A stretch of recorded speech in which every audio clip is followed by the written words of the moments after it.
Harry Potter à l'école des sorciers. Chapitre 6. Rendez-vous sur la voie 9-3/4. Le dernier mois que Harry passa chez les Dursley n'eut rien de très amusant. Dudley avait à présent si peur de lui qu'il ne voulait jamais se trouver dans la même pièce. Quant à l'oncle Vernon et à la tante Pétunia, ils avaient tout simplement décidé de ne plus lui adresser la parole. Ils ne l'enfermaient plus dans son placard, ne le forçaient plus à faire quoi que ce soit, ne le réprimandaient même plus. D'une certaine manière, c'était mieux qu'avant, mais un peu déprimant malgré tout. Harry restait donc dans sa chambre en compagnie de sa chouette qu'il avait baptisée Edwige, un nom trouvé dans son histoire de la magie. Il passait ses journées à lire ses manuels scolaires, tandis qu'Edwige allait se promener, sortant et rentrant par la fenêtre ouverte. Fort heureusement, la tante Pétunia ne venait plus faire le ménage, car Edwige ne cessait de ramener des cadavres de souris. Tous les soirs, avant de se coucher, Harry barrait un jour sur le calendrier de fortune qu'il avait fait lui-même sur un morceau de carton, accroché au mur. Il attendait le 1er septembre, la veille du jour où il devait partir à Poudlard. Harry descendit voir l'oncle Vernon pour lui demander s'il voulait bien le conduire à la gare le lendemain. Dans le salon, les Dursley regardaient un jeu télévisé et il toussota pour signaler sa présence. En le voyant, Dudley poussa un hurlement et sortit de la pièce en courant. Oncle Vernon ? L'oncle Vernon grogna pour indiquer qu'il l'avait entendu.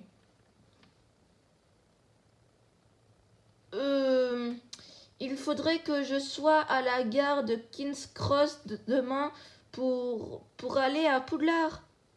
L'oncle Vernon grogna à nouveau. Est-ce que tu voudrais bien m'y conduire ?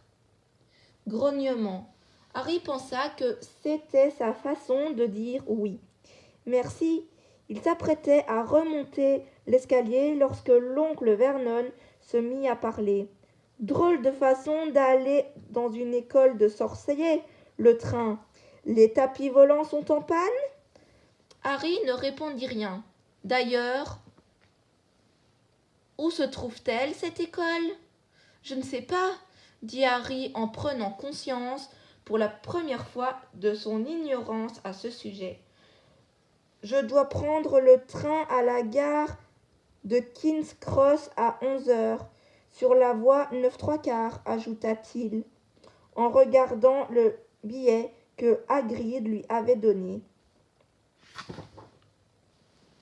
Son oncle et sa tante l'observèrent avec des yeux ronds.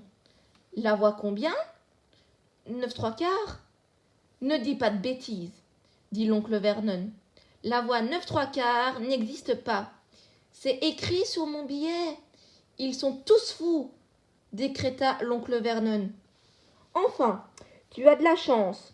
Je devais de toute façon aller à Londres demain matin. Pour le travail ? Demanda Harry, essayant d'être aimable. Non, j'emmène Dudley à l'hôpital. Il faut lui faire enlever cette queue en tire-bouchon avant qu'il entre au collège. Le lendemain, Harry se réveilla dès 5h du matin et s'habilla d'un jeans. Inutile de se faire remarquer en revêtant une robe de sorcier. Il se changerait dans le train. Il jeta un coup d'œil à sa liste pour s'assurer qu'il n'avait rien oublié, vérifia qu'Edwige était bien enfermée dans sa cage, puis fit les 100 pas dans la chambre en attendant que les Dursley se réveillent. 2 heures plus tard, l'oncle Vernon chargea son énorme valise pleine de livres et de fournitures scolaires dans le coffre de la voiture et ils prirent la direction de Londres, après que la tante Pétunia eut convaincu Dudley qu'il n'y avait aucun danger à s'asseoir à côté de Harry. À 10h30, ils étaient devant King's Cross. L'oncle Vernon mit la grosse valise sur un chariot et accompagna Harry jusqu'à l'entrée des voies. « Et voilà, mon garçon, dit-il, la voie 9 est ici, la voie 10 juste à côté. J'imagine que la chaîne doit se trouver quelque part entre les deux, mais j'ai bien peur qu'elle ne soit pas encore construite. » Il avait raison, bien sûr. Il y avait un gros chiffre en plastique au-dessus de chacun des 2 quais, et rien du tout au milieu. « Bon voyage !» Et l'oncle Vernon repartit vers la voiture, sans ajouter un mot. Harry se retourna et vit les Dursley repartir dans leur voiture en éclatant de rire. La gorge sèche, Harry se demanda ce qu'il allait bien pouvoir faire. La chouette, enfermée dans sa cage, intriguait les autres voyageurs, et il sentait des regards se tourner vers lui. Il demanda à un employé où se trouvait le train à destination de Poudlard. Mais l'employé n'avait jamais entendu ce nom, Harry étant incapable de lui dire dans quelle région l'endroit était situé. L'employé s'énerva, croyant qu'il se moquait de lui. Harry n'osa pas parler de la voie 9¾ Il se contenta de demander d'où partait le train de 11h. Mais l'employé lui répondit qu'aucun train ne partait à cette heure-là, et il s'éloigna en maudissant tous ces gens qui lui faisaient perdre son temps. Harry s'efforça de ne pas céder à la panique. La grosse horloge au-dessus du tableau des arrivées lui indiqua qu'il lui restait 10 minutes avant le départ du train, mais il ne savait absolument pas comment faire pour y monter.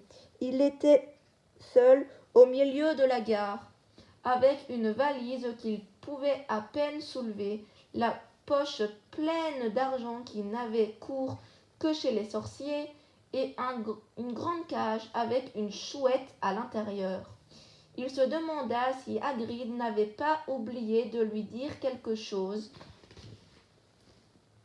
d'important sur la façon dont il devait s'y prendre pour trouver son train, comme lorsqu'il avait tapé sur la 3e brique à gauche pour pénétrer sur le chemin de traverse. Il se demanda s'il convenait de sortir sa baguette magique pour en tapoter le combiné situé entre les 2 quais, lorsqu'il entendit un groupe de voyageurs parler derrière lui. « La gare est pleine de moldus, il fallait s'y attendre, » dit une voix. Harry fit aussitôt volte-face. Une petite femme replète parlait à 4 garçons aux cheveux roux, flamboyants. Chacun des garçons poussait un chariot sur lequel était posée une grosse valise semblable à celle de Harry. Chacun d'eux avait un hibou. Le cœur battant, Harry alla se placer derrière eux avec son propre chariot et décida de les suivre. Ils étaient suffisamment près pour entendre ce qu'ils disaient. « C'est quoi le numéro de la voie ?» demanda la mère des quatre garçons. « 9¾ dit une fillette également rousse qui tenait la main de la petite femme replète. « Moi aussi, je veux aller à Poudlard. Tu n'es pas assez grande, Ginny. Ce sera pour plus tard. Vas-y, Percy, passe le premier. Celui qui semblait être l'aîné des 4 garçons se dirigea vers les voies 9 et 10. Harry l'observa attentivement, mais un groupe de touristes arriva au même moment et lui boucha la vue. Lorsque le dernier touriste fut passé, Le garçon avait disparu. Fred, à toi. Fred, à toi maintenant, dit la mère. Fred, c'est pas moi c'est Georges, dit le garçon. Franchement, tu crois que c'est digne d'une mère de confondre ses enfants? Tu ne vois pas que je suis Georges? excuse-moi, mon chéri. C'était pour rire, dit le garçon. En fait, Fred, c'est moi. Il s'avança à son tour vers les voies tandis que son frère jumeau lui disait de se dépêcher. Et il se dépêcha si bien qu'un instant plus tard, il avait disparu. Le troisième garçon se volatilisa de la même manière, sans que Harry comprenne comment il s'y était pris. Excusez-moi, dit alors Harry à la petite femme replète. Toi, je parie que c'est la première fois que tu vas à Poudlard. Ron aussi est nouveau, dit la femme, en montrant son plus jeune fils, un grand dadais avec de grands pieds, de grandes mains et des taches de rousseur. C'est ça, dit Harry. Et je ne sais pas comment on fait pour... Ne t'inquiète pas, dit la femme. Il suffit de marcher droit vers la barrière qui est devant toi entre les 2 tourniquets. Ne t'arrête pas et n'aie pas peur de te cogner. C'est très important. Si tu as le trac, il faut mieux marcher très vite. Vas-y, passe devant Ron. Oui, d'accord, dit Harry. Il fit tourner son chariot et regarda la barrière entre les voies 9 et 10. Elle paraissait très solide. Il s'avança alors en poussant son chariot et marcha de plus en plus vite, bousculé par les voyageurs qui se hâtaient vers les voies 9 et 10. Penché sur son chariot, il se mit à courir. La barrière se rapprochait dangereusement. Trop tard pour freiner à présent. Il n'était plus qu'à 50 centimètres. Il ferma les yeux et attendit le choc, mais il n'y eut pas de choc. Il continua de courir sans rencontrer aucun obstacle. Et lorsqu'il rouvrit les yeux, il vit une locomotive rouge le long du quai où se pressait une foule compacte. Au-dessus de sa tête, une pancarte signalait Poudlard Express, 11 heures. En regardant derrière lui, Harry vit une grande arche de fer forgée à la place de la barrière et des tourniquets. Un panneau indiquait voie 9 3/4. Il avait réussi à trouver son train. De la fumée s'échappait de la locomotive et se répandait au-dessus de la foule. Des chats de toutes les couleurs se glissaient là et là entre les jambes des passagers et la rumeur des conversations était ponctuée par les bruits des valises traînées sur le quai et des ululements que les hiboux échangeaient d'un air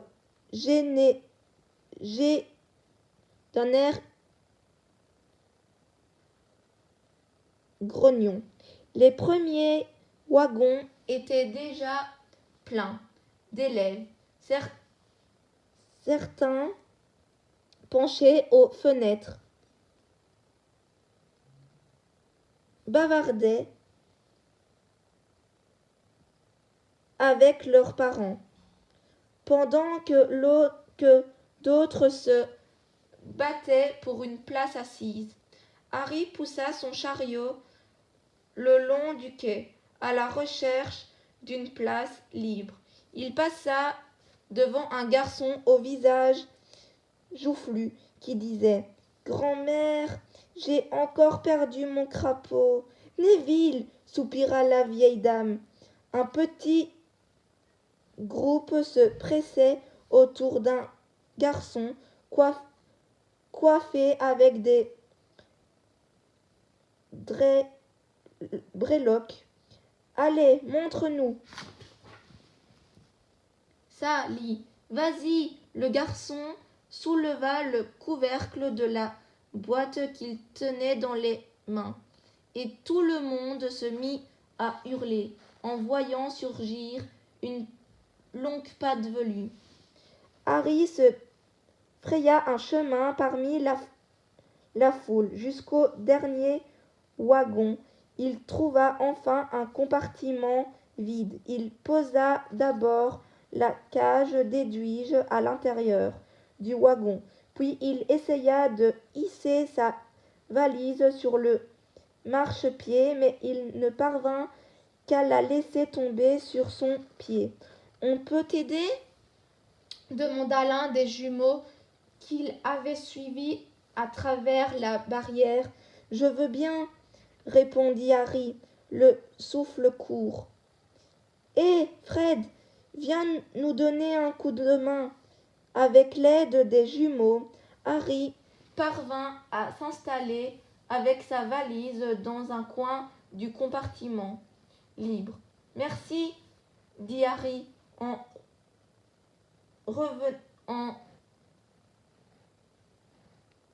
revenant d'un doigt une mèche de cheveux trempés de sueur. « Qu'est-ce que c'est que ça ?» demanda soudain l'un des jumeaux en montrant la cicatrice en forme d'éclair. « Ça alors !» s'exclama l'autre. « Fred, ce ne serait pas... »« Si, c'est sûrement lui, » dit le premier jumeau. « C'est bien ça, » ajouta-t-il à l'adresse de Harry. « Quoi ?» demanda celui-ci. « Harry Potter ?»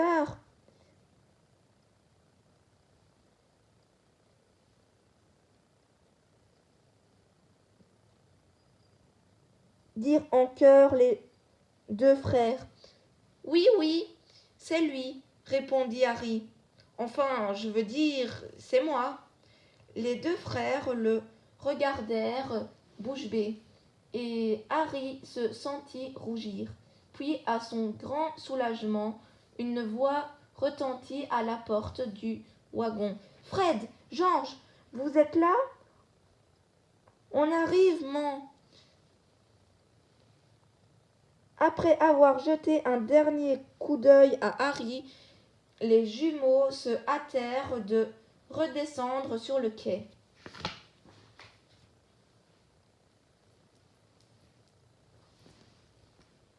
Harry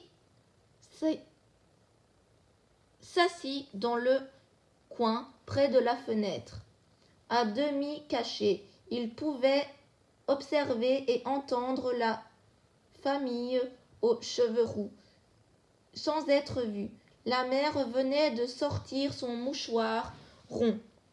« Ron, dit-elle, tu as quelque chose sur le nez. » Le plus jeune des 4 frères essaya de se dérober, mais sa mère l'attrapa par les bras et se mit à lui frotter le bout du nez. « Man, laisse-moi tranquille, » dit-il en parvenant à se dégager. « Ma parole, le petit Ron à sa maman a quelque chose sur son nez, » dit l'un des jumeaux. « Ferme-la, répliqua Ron. Où est Percy demanda leur mère. Il arrive. L'aîné des garçons apparut, la démarche décidée. Il avait déjà revêtu la robe noire de Poudlard, et Harry remarqua épinglé sur sa poitrine un petit insigne brillant qui portait la lettre P. « Je ne peux pas rester très longtemps, maman, dit-il. Je dois aller à l'avant du train. Les préfets ont un compartiment réservé. Tu es préfet, Percy ? Dit l'un des jumeaux avec surprise. Tu aurais dû nous prévenir. On n'en savait rien. Attends, je crois bien qu'il nous en a soufflé un mot une fois, dit l'autre jumeau, peut-être même 2 fois. Maintenant que tu me le rappelles, je crois même qu'il nous en a parlé pendant 1 minute entière, et même pendant tout l'été, à bien y réfléchir. Ça suffit, dit Percy, le préfet. Comment ça se fait que Percy a une robe neuve s'étonna l'un des jumeaux. Parce qu'il est préfet, répondit leur mère, d'une voix émue. Fais bon voyage, mon chéri, et envoie-moi un hibou quand tu seras arrivé. Elle embrassa Percy sur la joue et celui-ci s'éloigna. Elle se tourna ensuite vers les jumeaux. Vous deux, vous allez être sages cette année, lança-t-elle. Si jamais je reçois un hibou qui me dit que vous avez fait exploser les toilettes. Faire exploser les toilettes ? On n'a jamais fait ça, mais c'est une bonne idée. Merci, maman. Et occupez-vous bien de Ron. Ne t'en fais pas, le petit Ron à sa maman n'aura rien à craindre avec nous. Ça suffit, dit Ron. Il était presque aussi grand que les jumeaux. Et son nez était tout rose à l'endroit où sa mère l'avait frotté. Et maman, devine qui on vient de voir dans le train, dit l'un des jumeaux. Harry se blottit un peu plus dans son coin pour être sûr qu'il ne le voit pas.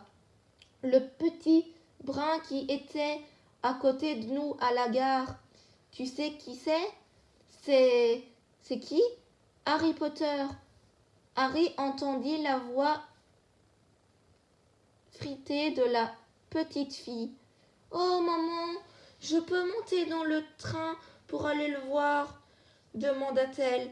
Tu l'as déjà vu, répondit sa mère. Et d'ailleurs, ce pauvre garçon n'est pas une bête curieuse qu'on va voir au zoo. Comment tu sais que c'est lui, Fred ? Je lui ai demandé. J'ai vu sa cicatrice. Elle a vraiment la forme d'un éclair. Pauvre petit, pas étonnant qu'il soit tout seul. Je me disais bien, il était tellement poli quand il m'a demandé où se trouvait le quai. Tu crois qu'il se souvient de la tête qu'avait tu sais qui ? Leur mère devint soudain grave. Je t'interdis de lui poser cette question, Fred. Il n'a vraiment pas besoin qu'on lui rappelle ça pour son premier jour d'école. Un sifflement retentit. Dépêchez-vous, dit la mère. Les 3 garçons montèrent dans le wagon. Percy, l'aîné, était déjà parti s'installer en tête du train. En voyant partir ses frères, la petite fille se mit à pleurer. T'en fais pas, lui dit l'un des jumeaux. Pas par la fenêtre ouverte.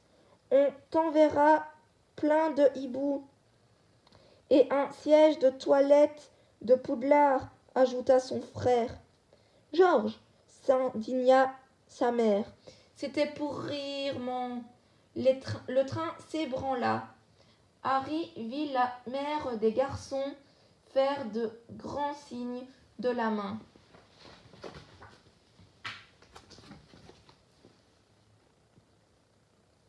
La petite sœur pleurait, riant.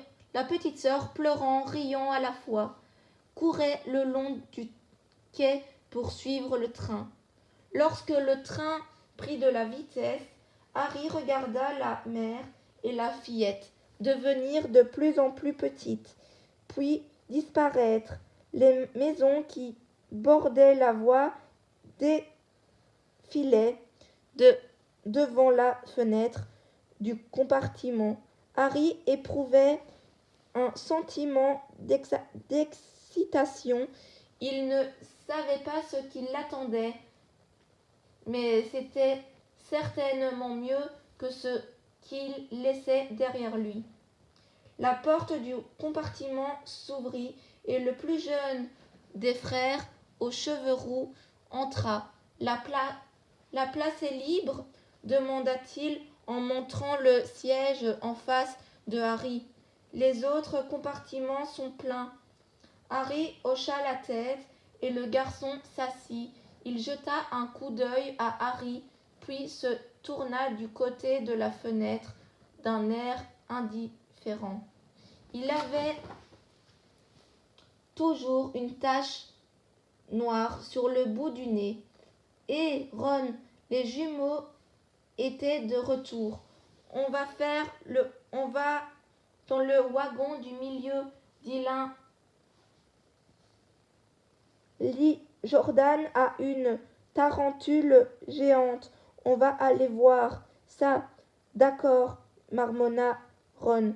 Harry vit l'autre jumeau. Je ne sais plus si nous nous sommes présentés. Fred et George Weasley. Et lui, c'est Ron, notre frère. À plus tard, les jumeaux s'en allèrent, refermant la porte du compartiment. C'est vrai que tu es Harry Potter demanda brusquement Ron. Harry confirma d'un signe de tête. Je m'étais dit que c'était peut-être une blague de Fred ou George, et tu as vraiment cette... Tu sais, là, il pointa le doigt vers le front de Harry. Celui-ci releva sa mèche pour lui montrer la cicatrice en forme d'éclair. Ron la contempla avec des yeux ronds. Alors, c'est là que tu sais qui a... Oui, dit Harry, mais je ne m'en souviens pas. Vraiment. Pas, demanda avidement Ron. Je me souviens d'une lumière verte éblouissante. C'est tout. Eh bien, dis donc. Il fixa Harry pendant quelques instants, puis, comme s'il s'était soudain rendu compte de ce qu'il faisait, il regarda à nouveau par la fenêtre. Ils sont tous sorciers dans ta famille demanda Harry, qui s'intéressait autant à Ron que Ron à lui. Oui, je crois, répondit Ron. Il paraît que maman a un cousin qui est comptable, mais on ne parle jamais de lui à la maison. Alors, tu dois être déjà très fort en magie. Les Weasley étaient certainement l'une de ces vieilles familles de sorciers auxquelles faisait allusion le garçon au visage pâle qu'il avait rencontré sur le chemin de traverse. J'ai entendu dire que tu avais vécu dans une famille de moldus. Ils sont comment, ces gens-là? Horribles, répondit Harry. Enfin, pas tous. En tout cas, ma tante, mon oncle et mon cousin sont abominables. J'aurais bien voulu avoir 3 frères sorciers. 5, rectifia Ron. Son visage s'était soudain assombri. Je suis le sixième à aller à Poudlard dans la famille. J'ai intérêt d'être à la hauteur. Bill et Charlie, mes 2 frères aînés, ont déjà fini leurs études. Bill était préfet en chef et Charlie capitaine de l'équipe de Quidditch. Maintenant, c'est Percy qui est préfet. Qu'est-ce que c'est que ça demanda Harry. C'est un élève chargé de maintenir la discipline, répondit Ron. Une sorte de pion. Tu ne savais pas ça? Je ne suis pas beaucoup sorti de chez moi, confisa Harry. Fred et George font pas mal de bêtises, poursuivit Ron, mais ils ont de bonnes notes. Et tout le monde les trouve très drôles. Et moi, on voudrait que je fasse aussi bien que les autres. Mais même si j'y arrive, personne ne s'en apercevra parce que je serai le 6e à le faire et on trouvera ça normal quand on a 5 frères. Si on n'a jamais rien de neuf, j'ai les vieilles robes de sorcier de Bill, la vieille baguette magique de Charlie et le vieux rat de Percy. Ron sortit de sa poche un gros rat gris qui dormait. Il s'appelle Croutard et il ne sert à rien. Il dort tout le temps. Mon père a offert un hibou à Percy quand il a été nommé préfet, mais il n'avait pas les moyens de... Enfin, je veux dire, c'est moi qui ai hérité de Croutard. Les oreilles de Ron devinrent écarlates, comme s'il avait eu le sentiment d'en avoir trop dit, et il détourna la tête. Harry ne voyait pas pourquoi il aurait fallu se sentir honteux de n'avoir pas les moyens d'acheter un hibou. Lui-même n'avait jamais eu d'argent jusqu'au mois dernier et il raconta à Ron qu'il devait se contenter de porter les vieux vêtements de Dudley jusqu'à ce que Hagrid me l'annonce. Je ne savais pas que j'étais un sorcier. Je ne savais même rien de mes parents, ni de Voldemort. Ron laissa échapper une exclamation étouffée. Tu as prononcé le nom de tu sais qui, dit-il, d'un air à la fois choqué et admiratif. Je pensais que tu serais le dernier à... Ce n'est pas pour faire le malin, dit Harry si simplement. Je ne me suis pas encore habitué à ne pas dire son nom. J'ai beaucoup de choses à apprendre. Je suis sûre que je serai le plus mauvais élève de ma classe. Oh non, dit Ron d'un ton rassurant.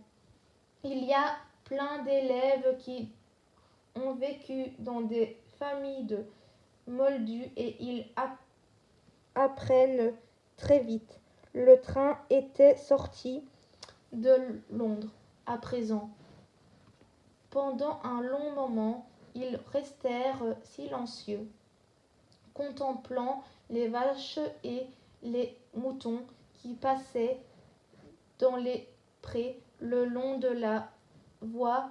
Vers midi et demi, il voyit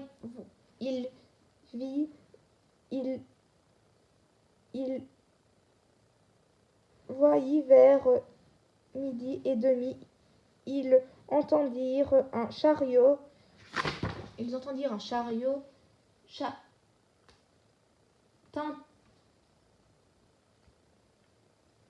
tintinabule dans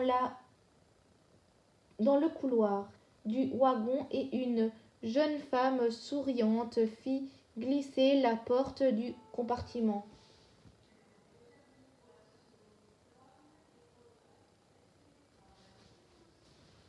Oh, zut. Énonciation activée. Charge reste. Mode économie. Fermé. Bouton. Fermé. Arrêter l'enregistrement.